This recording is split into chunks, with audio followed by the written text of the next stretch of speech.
Bonjour et bienvenue sur la chaîne Citoyen Lucide. Nous sommes aujourd'hui lundi le 31 octobre 2022. Donc aujourd'hui nous avons une très grosse nouvelle à discuter. Alors ce matin j'étais un petit peu, je me demandais quel genre de nouvelles que j'allais jaser avec vous parce que bon il y a quand même toutes sortes d'affaires qui se passent, mais là j'ai vu vraiment un breaking news qui vient de sortir, ok, où ce que j'ai eu plus de détails. Alors vous excuserez par contre que bon je suis pas un journaliste d'enquête nécessairement. Moi, mon but, c'est toujours un petit peu là, de vous donner un petit peu, en fait, les grandes lignes de ce qui se passe. Alors, comme la dernière fois, je m'étais rendu compte, en fait, que la formule fonctionnait assez bien. Alors, je vais tout simplement démarrer là, mon application qui vous permet de voir en direct qu'est-ce que j'ai à mon écran. Alors, nous sommes toujours sur ma page Facebook, donc j'ai vu passer ça à quelques endroits, mais là, en fait, j'ai fait un screenshot de quelque chose que j'ai vu passer sur Instagram. Alors, vous avez ici Jack Posobiec, qui est un journaliste indépendant qui a des très grandes connexions, en fait, là, dans la politique américaine, ok? Donc, il est considéré comme un conservateur. Donc, évidemment, c'est sûr que les gens de l'extrême gauche vont dire que c'est un complotiste, puis toutes sortes d'affaires de même. Mais voyez-vous, quand les médias parlent de complotistes, souvent, c'est parce qu'il manque... il manque de contenu, là, puis il manque d'arguments pour dire qu'en bout de ligne, ils sont fourrés parce que c'est pas mal tout là, les indépendants, en fait, là, qui nous donnent l'information la plus de qualité qu'on a présentement. Alors, nous avons ici Breaking. Donc, pour faire suite là, aux élections 2020 aux États-Unis, on apprend que les grosses compagnies tech, en fait, là, les tech companies, qu'on appelle comme par exemple, vous avez ici Twitter, Facebook, Reddit, Discord, Wikipédia, Microsoft, LinkedIn, Verizon, bref, il y en a plusieurs autres aussi, ont travaillé en étroite collaboration avec, voyez-vous, là, le FBI, le département Homeland aux États-Unis et d'autres agences gouvernementales pour coordonner en fait là, de la censure, donc une opération de censure de l'information, c'est-à-dire de la désinformation et aussi bien sûr de la... c'est même plus de la mésinformation, là, parce que de la mésinformation, en fait, c'est que vous donnez de la mauvaise information sans avoir de mauvaises intentions, mais de la désinformation, c'est vraiment que vous voulez désinformer la population. Alors, de savoir que le gouvernement démocrate a travaillé avec les agences américaines, principalement, comme on dit, là, l'FBI, ce genre de choses-là, et avec aussi, donc, on a vu là, des grosses compagnies comme Facebook, Twitter, ainsi de suite, qui sont quand même très importantes, considérant le fait là, du poids qu'elles ont pour donner en fait, le partage d'informations. Alors, c'est extrêmement grave, ce genre de choses-là. Donc, évidemment, c'est sûr que d'avoir un post comme ça, sans avoir plus de contenu, ça nous amène pas grand-chose, ok? Alors, j'ai réussi à trouver d'autres sources là, qui sont extrêmement connectées, en fait, sur l'actualité, pour me donner beaucoup plus là, de détails. Donc, j'ai réussi par la bande à trouver un article ici. Donc, là, on est actuellement dans Google et le média s'appelle The Intercept. Alors, The Intercept, en fait, là, c'est un média indépendant. En tout cas, c'est un média un petit peu comme, je sais pas, moi, TVA, la presse, quelque chose comme ça, qui est en fait approuvé par NewsGuard, ok, qui est une agence américaine rattachée à Microsoft. Donc, Microsoft, Bill Gates, voyez-vous. Alors, cette agence-là considère que The Intercept, en fait, c'est un média de confiance qu'on peut se fier sur leur information. Alors, j'ai de la lecture à vous faire. Donc, j'ai tout simplement pris l'article et je l'ai traduit en français. Alors, bien entendu, ça se peut qu'il y a certaines traductions qui sont pas super, là. Alors, nous avons ici, donc, Police de la vérité. Donc, ça vous rappelle un certain bouquin qu'on connaît très bien, 1984, avec le Minister of Truth, en fait, là, le ministre de la vérité. Alors, faisons un petit peu de lecture. Donc, nous avons ici le département de la sécurité intérieure, donc qu'on appelle le Homeland Security, élargit discrètement ses efforts pour freiner les discours qu'il juge dangereux, a révélé une enquête de The Intercept. Des années de mémos, de emails et de documents internes du Homeland Security obtenus via des fuites et un procès en cours, ainsi que des documents publics, illustrent un effort considérable de l'agence, donc avec évidemment le soutien du gouvernement américain démocrate, pour influencer les plateformes technologiques. Le travail dont une grande partie reste inconnue du public américain est apparu plus clairement au début de cette année lorsque le DHS, donc le Homeland Security, a annoncé un nouveau conseil de gouvernance de la désinformation. Alors, on se rappelle de ça effectivement qu'à un moment donné, il y avait une espèce de folle, si on peut dire, qui est un petit peu spécialisée dans la désinformation, qui avait été engagée par le gouvernement Biden, en fait, là, pour créer une espèce de gang, là, tu sais, une bande, en fait, qui serait comme là pour décider qu'est-ce qui est de la désinformation, qu'est-ce qui est de la mésinformation, qu'est-ce qui est de l'information qui est approuvée par le gouvernement, en fait, quelle information que le peuple américain a le droit d'avoir, OK? Alors, finalement, ça avait fait un petit peu chou blanc, cette affaire-là, parce que ça s'était vite su par toutes sortes de médias, en fait, indépendants ou des médias de la droite qui avaient dénoncé ce genre de choses-là. Alors, la désinformation, fausse information diffusée intentionnellement et la désinformation, information factuelle partagée généralement hors contexte avec une intention préjudiciable qui menacerait les intérêts américains. En fait, c'est pas les intérêts américains, c'est les intérêts du gouvernement américain, du gouvernement démocrate, OK? Et évidemment, du wokisme et de l'extrême gauche. Alors que le conseil d'administration était largement ridiculisé, immédiatement réduit, puis fermé en quelques mois, d'autres initiatives sont en cours alors que le DHS se tourne vers la surveillance des médias sociaux maintenant que son mandat initial, donc la guerre contre le terrorisme, a été aboli. Donc derrière des portes closes et en faisant pression sur des plateformes privées, le gouvernement américain a utilisé son pouvoir pour tenter de façonner le discours en ligne. Selon les procès-verbaux de réunion et d'autres documents annexés à une action en justice déposée par le procureur général du Missouri, Eric Schmidt, un républicain également candidat au Sénat, les discussions ont porté sur l'ampleur et la portée de l'intervention du gouvernement dans le discours en ligne jusqu'au mécanisme de rationalisation des demandes de retrait pour informations fausses ou intentionnellement trompeuses, selon le DHS. Alors, point clé à retenir, document de renouvellement, le DHS prévoit une exacte... OK, bon, alors on voit entre autres que le DHS prévoit de cibler les informations inexactes sur les origines de la pandémie de sniffles, sur l'inefficacité de la giblotisation, la justice raciale, le retrait américain d'Afghanistan et la nature du soutien américain à l'Ukraine. Alors, voyez-vous jusqu'à quel point que les démocrates essayent là, de désinformer la population, OK, en contrôlant tous les détails de qu'est-ce qui se passe, OK? Fait que si ils jugent que ça fonctionne pas, ben automatiquement, les plateformes de réseaux sociaux vont vous censurer, au même titre que YouTube, là. Alors, Facebook a créé un portail spécial permettant au Homeland Security, aux partenaires gouvernementaux, de signaler directement la désinformation. Donc, les plateformes doivent être à l'aise avec le gouvernement. C'est vraiment intéressant de voir à quel point il reste hésitant. Alors, on voyait Matt Masterson, cadre de Microsoft, ancien responsable du Homeland Security, à Jen Easterly, directrice, blablabla. Donc, lors d'une réunion en mars, une responsable du FBI a averti que la menace d'informations subversives sur les réseaux sociaux pourrait saper le soutien au gouvernement américain.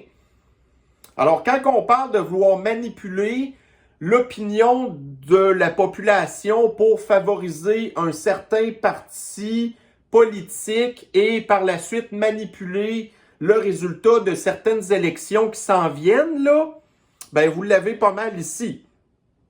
Donc, selon des notes de la discussion auxquelles ont participé des cadres supérieurs de Twitter et de JP Morgan Chase, donc ça c'est une banque, a souligné que nous avons besoin d'une infrastructure médiatique qui soit tenue pour responsable.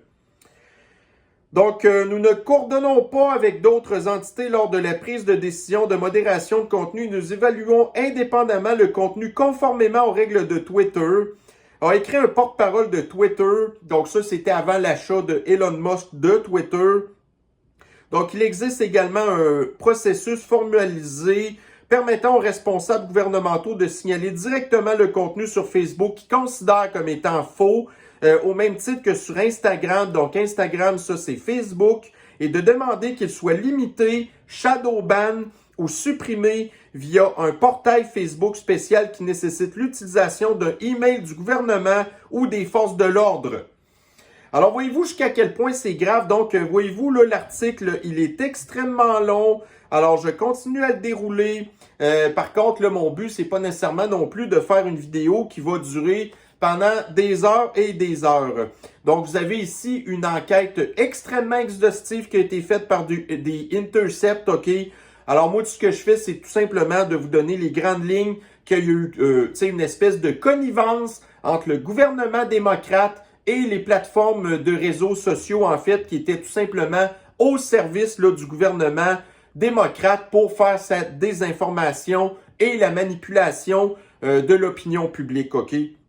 Alors, si on retourne un petit peu sur ma page Facebook, donc vous avez le post en question, et là, ça, je vais y revenir là-dessus. Alors, je vous invite aussi, si vous parlez anglais, je vous parle régulièrement là, de Timpool, en fait, là, du média Timcast, qui est aussi reconnu comme étant un média de confiance par NewsGuard, OK? Alors, il a fait justement un live là-dessus tantôt que vous voyez en bas ici. DHS leaks prove government conspiracy with Twitter, Big Tech, etc. OK? Alors là, vous avez mon article aussi du Intercept que j'ai mis ici. Et par la suite, donc, ça m'amène un petit peu à déborder du sujet.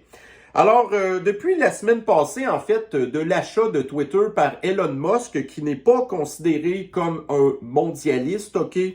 Alors, je sais qu'il y a des gens qui sont très inquiets de lui, mais moi, je pense en fait que Elon Musk a une façon bien à lui de considérer le monde, OK? Et de où ce qu'il veut, en fait, que l'humanité s'en aille. Et moi, je pense que sa façon de penser est totalement en porte-à-faux, en fait, là, avec, le restant des mondialistes, OK? Donc, Elon Musk, là, c'est un gars qui est indépendant, qui fait les affaires comme il veut, ainsi de suite. Alors, justement, c'est une des raisons pour laquelle il avait acheté ce Twitter, c'est parce que les choses se passent pas du tout comme il veut, OK?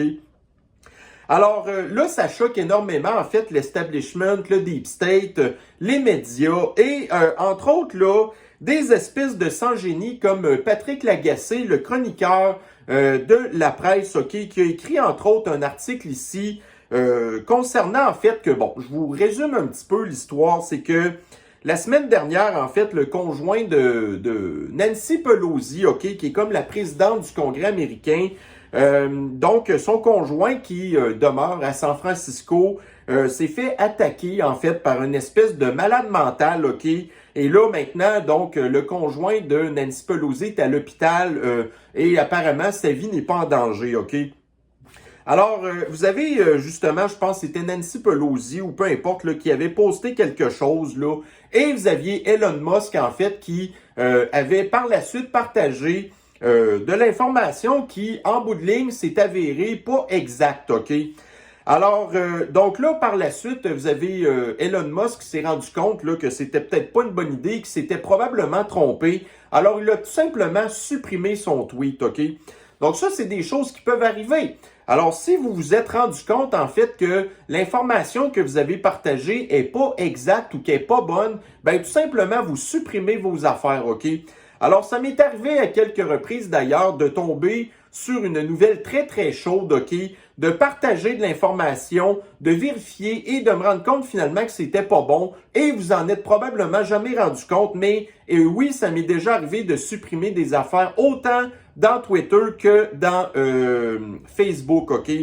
Alors, c'est sûr que Elon Musk, lui, bon, voyez-vous, il a plus de 111 millions de personnes qui le suivent sur Twitter. Alors, même s'il a tout simplement supprimé son post, ben, on s'entend qu'il y a quand même beaucoup de monde qui l'ont vu, OK?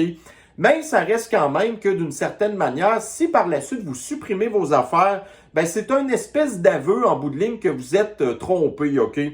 Alors, vous avez ici Patrick Lagacé qui... Tu sais, je vous le dis, moi, ce gars-là, c'est un narcissique de haut niveau, OK, qui... Puis, tu sais, le narcissisme, en fait, c'est une maladie mentale, OK? Donc, ça, c'est décrit, en fait, là, dans le DSM-5, là, qui est l'espèce de bible, là, des psychologues puis des psychiatres qui décrit très bien, en fait, le narcissisme, comme quoi que les gens qui souffrent de ça, tu sais, c'est des personnes, souvent, qui sont psychopathes, d'ailleurs, OK? Alors, oui, effectivement... Donc là, ça fait 2 ans que ma chaîne YouTube fonctionne et dans la première année, j'ai eu à parler à plusieurs reprises, en fait, là, des articles de Patrick Lagacé, comme quoi qu'il s'acharnait et qu'il souhaitait, en fait, là, la mort des personnes qui ne suivaient pas, entre autres, là, vous savez, toute l'espèce de narratif en rapport avec la pandémie, OK? Donc, lui, il était le premier à vouloir, là, en fait, les camps de concentration de Sniffles et ce genre de choses-là, d'encourager la population à faire, là, de la... vous savez, là, de la... voyons, comment qu'on dit ça, là, de la... Bon, là, excusez, là, ça, c'est le désavantage un petit peu des lives, là, mais de faire de la... vous savez, là, quand on veut... voyons... De l'intimidation, OK? Alors, c'est carrément ça. Alors, il était le premier intimidateur, en fait, là, contre les gens là, qui ne voulaient pas suivre ce qu'ils voulaient. Alors là, il a écrit encore une fois une espèce de torchon où ce qu'il se plaint, en fait, là, que Elon Musk, c'était tellement dangereux qu'il avait acheté Twitter, parce que là, Twitter, maintenant, va devenir une espèce de portail de désinformation, alors qu'avant l'achat de Twitter, en fait, là, c'était une espèce d'ego chamber pour l'extrême gauche qui ne fait que dans la désinformation, ce genre de choses-là, et qu'à la minute que quelqu'un disait des choses qui faisaient pas leur bonheur, ben, il était tout simplement banni à vie de Twitter, OK? Alors là, évidemment, c'est sûr que l'espèce de château fort de l'extrême gauche et des psychopathes comme Patrick Lagacé, ben là, en sachant qu'Elon Musk a acheté ça, c'est bien capotant. Alors là, en fait, lui, ce qu'il a fait, c'est qu'il a tout simplement reparlé de l'histoire là, de l'agresseur de Nancy Pelosi qui l'accuse d'être une espèce là, de suprémaciste blanc de l'extrême droite et ainsi de suite. Alors que quand on est bien informé, comparativement à Patrick Lagacé, qui est un émotif en fait, qui la seule affaire qui est importante pour lui, c'est de qu'est-ce qu'il y a de l'air devant son miroir, OK? Puis ça, c'est pas la première fois que j'en parle, donc c'est un gars, en fait, là, qui pense qu'il a la vérité infuse alors qu'il est complètement désinformé, justement, entre autres, par les médias et, voyez-vous, par la bande. Le gouvernement américain aussi qui s'organise avec les plateformes de réseaux sociaux pour manipuler l'information pour ce genre de personnes-là qui, lui, en fait, travaille dans un média qui, bon, on s'entend que c'est juste le Dôme québécois, en fait, là, que c'est quand même assez insignifiant. Donc, un Patrick Lagacé, c'est pas un gars qui a beaucoup de poids, en fait, là, au niveau, tu sais, si on regarde au niveau mondial, là, OK? Il en a un petit peu, par contre, au niveau de ses disciples, là, qui vont pas commencer à aller essayer de faire du fact-checking, de la vérification d'informations, ce genre de choses-là. Donc, ils vont tout simplement prendre, tu sais, là, en fait, les paroles de leur gourou, Patrick Lagacé, le psychopathe, en fait, comme de l'argent comptant. Puis là, après ça, ils vont se faire leur opinion parce que, basé sur l'opinion de Patrick Lagacé. Alors justement, voyez-vous ici, donc on voit que dans le Parisien, on nous confirme effectivement qu'Elon Musk avait supprimé là, sa publication en rapport avec l'attaque là, de Paul Pelosi, OK? Mais là, par contre, c'est ça le problème. C'est que quand vous êtes, tu sais, voyez-vous, Patrick Lagacé innocent, ignorant et fier de l'être en plus, ben là, après ça, c'est qu'il va pas s'informer plus qu'il faut vraiment, OK? Alors, vous avez ici tout plein d'articles du Daily Mail, OK, qui ont quand même bien couvert l'histoire. Alors, c'est là, en fait, qu'on apprend dans ces articles-là que le gars en question, ben, c'est carrément seulement un malade mental, OK? Alors, là, ici, vous avez ici, donc, un article là qu'on apprend que l'ancienne conjointe là, de l'attaquant de Paul Pelosi, en fait, là, que c'est une femme qui est, bon, vous voyez le mot à l'écran, en fait, là, je le dirai pas, qui aurait déjà harcelé, en fait, un garçon de 14 ans. Alors ça, tu sais, voyez-vous dans quel genre de monde que ça se promène, ça, là. Ensuite de ça, vous avez ici, là, tu sais, on voit ici que, bon, l'attaquant en question a eu des enfants et sa fille en question dit qu'il aurait agressé sexuellement autant elle que son frère, OK? Ensuite de ça, vous avez un autre article où vous apprenez que donc le gars, il avait un blog là où il parlait là qu'il avait des amis imaginaires. Ensuite, qu'il a déjà dit que Hillary Clinton c'est un zombie. Ben ça on le sait, bien ça qu'est-ce que vous voulez. Ensuite de ça, vous avez ici donc lui c'est un fabricant de bijoux, que c'était un nudiste là. Ensuite de ça, quand il avait été attaqué Paul Pelosi, il avait été se promener là en bobette, puis c'est ça. Puis qu'il avait une autre liste en fait d'autres politiciens qui voulaient attaquer. Donc ensuite de ça, vous avez encore là, ok, ben là ça c'est exactement la même affaire. Ah non, voyez-vous, là le gars il se prenait pour Jésus, donc un petit peu comme, tu sais, Patrick Lagacé qui se pense pour le Jésus des chroniqueurs du Québec, OK? Donc, il était constamment paranoïaque, qu'il avait souffert de maladies mentales depuis longtemps. Ensuite de ça, OK, il avait même déjà donné une interview en prison. Oh non, en fait, OK, ça, c'est encore la fille qui était...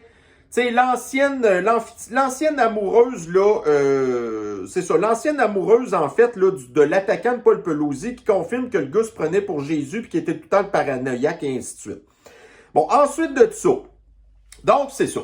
Alors, écoutez, là, c'est sûr que des gens comme, tu sais, Patrick Lagacé, lui, il fait dans l'émotion. Il fait dans l'espèce d'information sensationnaliste pour alimenter toute l'espèce de propagande de l'extrême gauche, OK, tu sais, dystopienne, en fait, là, orwellienne, qu'on peut essayer de voir qu'ils essaient, ces gens-là, de réécrire, là, tu sais, réécrire l'actualité, réécrire la vérité selon eux, ainsi de suite, OK? Mais ce qui va pas parler, par exemple, puis là, c'est sûr que ça pas, tu sais, je veux dire, je défends pas l'attaque, en fait, là, de Paul Pelosi, mais on voit quand même que la famille Pelosi, c'est loin d'être des gens qui sont, pour ainsi dire, vraiment très honnêtes, OK? Donc, nous avons ici, entre autres, là, le fils de Paul et Nancy Pelosi, qui aurait été impliqué dans plus de 5 compagnies, en fait, là, qui ont été enquêtées par des agences fédérales, donc évidemment, probablement le FBI, qui n'ont pas donné suite parce que le FBI, en fait, c'est démocrate, et quand que ça peut nuire aux amis démocrates, ben on arrête tout simplement les enquêtes, OK? Alors, il a déjà travaillé avec des fraudeurs, avec des criminels, des criminels en fait qui s'étaient retrouvés avec des accusations et en prison, ce genre de choses-là. Alors ça, évidemment, c'est sûr que c'est même pas le genre de choses que des espèces de sans-dessin comme Patrick Lagacé va dire, OK? Et justement, voyez-vous le genre d'information que les démocrates veulent continuer. Ben, en fait, essayer de faire croire aux gens, c'est, vous souvenez-vous, avant que, tu sais, donc en fait, là, Joe Biden est entré au pouvoir en 2021, OK? Mais avant 2020, ben, le prix du gaz aux États-Unis était quand même très bas. Là. On parle de peut-être, je pense, c'était environ 2,50 $ le gallon, OK? Alors que maintenant, il est en moyenne plus de 5 $ du gallon. Et vous avez ici, en date de ça, une couple de jours, Biden qui fait à croire que, en fait, là, il dit là, que le prix de l'essence aux États-Unis était déjà aux alentours de 5 $ le gallon quand il est entré au pouvoir dans la Maison-Blanche, qui est évidemment totalement faux. Mais des gens comme Patrick Lagacé et son culte, en fait, le culte, le patricien lagacien, le culte de Patrick Lagacé, en fait, croient ce genre de choses-là. Et il y a vraiment du monde qui disent « Oh ouais, c'est vrai », mais ils ne se donnent pas évidemment la peine de vérifier l'information, OK? Alors, l'histoire d'aujourd'hui, elle est extrêmement grosse, OK? Donc, de savoir que, ben écoutez, nous, c'est sûr Donc, c'est sûr que nous, on était déjà au courant. Tu sais, vous savez, quand on parle de l'establishment, le deep state, tout ce genre de choses-là, comment est-ce que ça travaille tout avec les mondialistes, ainsi de suite. Bref, que c'est toute la même gang, en fait, qui... Là, écoutez, on en a un complot ici, là, de savoir que le gouvernement démocrate a, en fait, là, fait un complot pour cacher ou faire de la désinformation au peuple américain. Et en bout de ligne, ça reste que d'une certaine manière ou d'une autre, ben, ça se transfère ailleurs, partout dans les médias occidentaux. Parce que quand vous avez quelque chose qui sort dans les médias américains de la gauche, ben forcément, ça sort dans les médias de la gauche canadienne aussi, qui, soit dit en passant, sont financés par l'argent fédéral, le gouvernement du Canada. Alors, si évidemment les médias ne font pas ou ne disent pas le genre de choses que le gouvernement de Trudeau veut, ben ces médias-là vont se faire couper leurs subventions et ils le savent très bien. Donc, c'est tout dans leur intérêt, en fait, de faire le même genre de choses, OK? Donc, aux États-Unis, les médias ne sont pas financés par le gouvernement, alors qu'au Canada, ils le sont, OK? Et s'il n'y a pas les subventions aux médias canadiens, en fait, ben là, les médias canadiens, leur modèle d'affaires est déficitaire. Ils fermeraient en l'espace d'une couple de semaines ou une couple de mois. Donc, ils ont besoin de l'argent de Trudeau. Puis Trudeau, ben on le sait qu'il a exactement le même genre d'agenda que le gouvernement démocrate et de toutes sortes là, d'autres agences de mondialistes que vous connaissez très bien, OK? Alors, évidemment, nous, tout ce qui se passe, c'est qu'encore une fois, on a plusieurs mois, plusieurs années plus tard, des preuves des affaires qu'on avançait, qu'on a passées pour des complotistes, puis des gens qui disaient n'importe quoi, OK? Alors que vous avez des gens comme Patrick Lagacé qui, malgré le fait maintenant qu'il a des preuves devant lui d'un journal qui est pas mal plus gros que son espèce de feuille de chou de la presse, OK, qui est financé par le gouvernement, alors que The Intercept n'est pas financé par le gouvernement, donc qui jouit d'une certaine indépendance, en fait, d'opinion, OK, et d'enquête. Mais lui, il va continuer à croire la propagande parce qu'il est trop cave. Voyez-vous? Fait que lui, il a le pouvoir d'écrire toutes sortes de niaiseries, de désinformation. Dans son cas, lui aussi, c'est de la mésinformation parce qu'il est ignorant, il ne connaît pas la vérité. C'est un menteur qui se donne pas la peine de faire ses recherches. Puis il n'est pas tout seul. Patrick Lagacé, c'est un exemple parmi tant d'autres. Si on parle seulement dans le monde journalistique du Québec, imaginez-vous, OK? Fait que c'est extrêmement dangereux de savoir que ces gens-là, après ça, sont écoutés par des gens qui, au pire, moi, si j'écoutais ce qu'il avait à dire dans sa cochonnerie de radio poubelle de Montréal, OK, je suis capable de le savoir qu'il passe son temps à mentir, OK, mais les gens qui l'écoutent ne sont pas capables parce qu'ils sont pas doués de la fameuse lucidité et de la capacité d'aller vérifier des informations et ou d'être informés au bout, OK? Alors, mes chers soins lucides, eh bien, ça met fin à la petite capsule d'aujourd'hui. Donc, c'est vraiment énorme qu'est-ce qui se passe, OK? Donc, là, par contre, ce qui est bien, c'est de savoir que c'est l'information, contrairement, mettons, à Québécois qui sort de l'information qui aurait pu peut-être un petit peu modifier le résultat des élections québécoises, a préféré retenir de l'information concernant entre autres Fitzgibbon. Et là, tout d'un coup, voyez-vous, Fitzgibbon, c'est un corrompu, c'est un maudit tout croche.